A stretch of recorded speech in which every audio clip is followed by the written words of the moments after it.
আসসালামু আলাইকুম। বুকনুক বাংলায় আজ আপনাদের জন্য রয়েছে হুমায়ূন আহমেদের একটি ছোট গল্প, খেলা। আমার বন্ধুকন্যা লীনা টেলিফোন করেছে। তার গলার স্বর ভারী ও বিষণ্ণ। আমি বললাম, কি হয়েছে রে? সে বলল, চাচা, আজ কি কোনো কারণে আপনার মন খারাপ? আমি অবাক হয়ে বললাম, কই, না তো। ঠিকমতো ভেবে তারপর বলুন, হুট করে বলবেন না। না, আমি ভালোই আছি। আমার মন খারাপ হবার মতো কিছু কি ঘটেছে? বাংলাদেশ যে ফুটবল খেলায় মালদ্বীপের সঙ্গে ড্র করলো, এতে আপনার মন খারাপ হয়নি? ও আচ্ছা, তা মন খারাপ কিছুটা হয়েছে। আপনি কি এই মন খারাপের কারণে আপনার মেয়েদের সাথে খারাপ ব্যবহার করছেন? ওদের সঙ্গে খারাপ ব্যবহার করব কেন? ওরা তো আর ড্র করেনি। তাহলে বাবা কেন আমাদের সাথে খারাপ ব্যবহার করছে? বাবা কেন শুধু শুধু আমাকে চড় মারলো? টেলিফোনের ওপ্রান্ত থেকে কান্নার শব্দ আসতে লাগলো, হাউমাউ ধরনের কান্না। এতক্ষণে রহস্য ভেদ হলো। বোঝা যাচ্ছে মালদ্বীপের সঙ্গে ড্র করার পর আমার বন্ধু রফিকের মাথা খারাপ হয়ে গেছে, বাড়িতে মারধর শুরু করেছে। রফিকের ক্ষেত্রে এই আচরণ খুবই স্বাভাবিক। ফুটবল আছে তার শয়নে, স্বপনে, চিন্তায় ও নিদ্রায়। লিগের খেলা হচ্ছে আর সে মাঠে নেই, এ হতেই পারে না। তার পাল্লায় পড়ে একবার লিগ ফাইনাল দেখতে গিয়েছি। তার প্রিয় দল তেমন সুবিধা করতে পারছে না। তাকিয়ে দেখি তার চেহারা বিবর্ণ, বিড়বিড় করে কি সব দোয়া পড়ছে। একসময় সে তার পাঞ্জাবের সব বোতাম খুলে ফেলল, পায়জামার ফিতার গিট আলগা করে দিল। আমি হতভম্ব, হচ্ছে কি? রফিক বলল, কুশার্ট লেগে গেছে, এইসব করলে কু কাটা যায়। সেদিন পায়জামার ফিতা খোলার জন্যই হোক বা অন্য কোনো কারণেই হোক, রফিকের দল জিতে গেল। অবাক হয়ে তার আনন্দ প্রকাশের ভঙ্গি দেখলাম।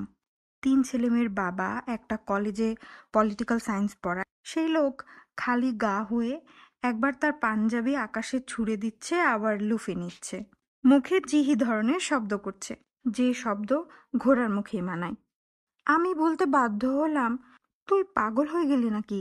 সামান্য একটা খেলা। রফিক চোখ লাল করে বলল, উইথড্র ইউর ওয়ার্ডস। ফুটবল কোনো খেলা না, ফুটবল হলো লাইফ। বাঙালি ফুটবলের ব্যাপারে স্পর্শকাতর, তা জানি। 90-এর বিশ্বকাপের পর অয়ময় নাটকের শুটিংয়ের জন্য পুরো দলবল নিয়ে ময়মনসিংহ গিয়েছিলাম। শুটিং চলছে, হঠাৎ শুনি রাস্তায় বিকট চিৎকার, ভয়ানক হইচই। শুটিং বন্ধ করতে হলো। দেখা গেল মিছিল বের হয়েছে। মিছিলের মানুষ স্লোগান দিচ্ছে, মানি না, মানি না, বিশ্বকাপের সিদ্ধান্ত মানি না। ব্যাপার হলো আর্জেন্টিনার পরাজয় তারা মানে না, এই জন্যেই মিছিল। কোথায় বিশ্বকাপ আর কোথায় বাংলাদেশের এক মফস্বল শহরের মিছিল? ফুটবল নিয়ে কোন পর্যায়ের স্পর্শকাতরতা থাকলে এ জাতীয় পাগলামি করা যায়, তা সহজেই অনুমেয়। সেই স্পর্শকাতরতা যে কোন ধরনের, তা রফিককে কাছ থেকে না দেখলে জানা যেত না। কাজেই আমি বন্ধুকন্যার কান্নায় বিস্মিত হলাম না। লিনাকে বললাম তার বাবাকে টেলিফোন দিতে। লিনা কাঁদতে কাঁদতে তার বাবাকে ডাকতে গেল। রফিক, কি হয়েছে? কিছু হয়নি, হবে আবার কি। তুই ভালো তো? হুম। খুব নাকি হইচই করছিস? বাংলাদেশ মালদ্বীপের সাথে ড্র করেছে, তো কি হয়েছে? তোর কাছে এটা খুব সামান্য ব্যাপার মনে হচ্ছে? দুঃখজনক ব্যাপার তো বটেই, তবে ড্র করায় পরের খেলাগুলি ভালো হবে। বাংলাদেশি প্লেয়াররা লজ্জা পেয়ে জান দিয়ে খেলবে, দেখবি নেপালকে হারিয়ে ভূত বানিয়ে দেবে। এই ড্রটা আমাদের জন্য শাপে বর হয়েছে। কথাটা মন্দ বলিসনি। রাগারাগি হইচই বন্ধ করে স্বাভাবিক হ। মালদ্বীপের সঙ্গে ড্রয়ের পর মনটা এত খারাপ হয়েছিল, ইচ্ছে করছিল সেলুনে গিয়ে মাথাটা কামিয়ে ফেলি। কি অপমান! অপমানের কিছু না, অঘটন ফুটবলে মাঝে মাঝেই ঘটে। দেখবি ফুটবলের সোনা এবার আসবে আমাদের ঘরে। ইনশাল্লাহ বল দোস্ত, ইনশাল্লাহ না বললে পরে শেষে। আমি ইনশাল্লাহ বললাম। রফিকের আনন্দের সীমা রইল না। সেও আমার সঙ্গে 100 ভাগ একমত হলো, এবারে সোনা আমাদের। বাংলাদেশ হারলো নেপালের কাছে। আমাদের ফুটবল টিম পুরো জাতিকে বিরাট লজ্জায় ফেলে দিল। আমার নিজেরই এত খারাপ লাগছে, না জানি রফিকের কেমন লাগছে। তার বাসায় টেলিফোন করলাম, সে ধরল না। তার স্ত্রী জানালো রফিক আজ জেতার জন্য মানত করে রোজা রেখেছিল। এখন ঘর অন্ধকার করে দরজা জানলা বন্ধ করে শুয়ে আছে। কারো সঙ্গে কথা বলছে না। রাগারাগি করছে না তো? না, তা করছে না। ভাই, আপনি একবার আসুন, তার সঙ্গে কথা বলে তাকে শান্ত করে যান।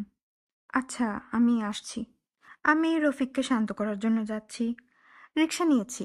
রিক্সাওয়ালা বলল, ঘটনা কি হয়েছে দেখছেন স্যার? ভালো মতো কেউ খেলে নাই, পাও বাঁচায় খেলছে। পা বাঁচিয়ে খেলাটা কি? সামনে লিগের খেলা, পা জখম হইলে খেলবো কি? আর না খেললে লাখ টাকা কেমনে পাইব? পরাজয়ের দুঃখে রিক্সাওয়ালাও কাতর। শুধু রিক্সাওয়ালা না, পুরো জাতি আজ বিষণ্ণ। এই বিষণ্ণতা কি আমাদের লাখ টাকা দামি খেলোয়াড়দের স্পর্শ করেছে? তারা আজ কেমন আছেন সোনারগাঁ হোটেলে? তারা কি সত্যি সত্যি জানেন বাতাস ভরা ছোট একটি চামড়ার বল নিয়ে এই ছোটাছুটির খেলার সঙ্গেও জাতির আত্মা মিশে যেতে পারে? যদি জানেন, তাহলে কেন এই মৃত্যুসম পরাজয়?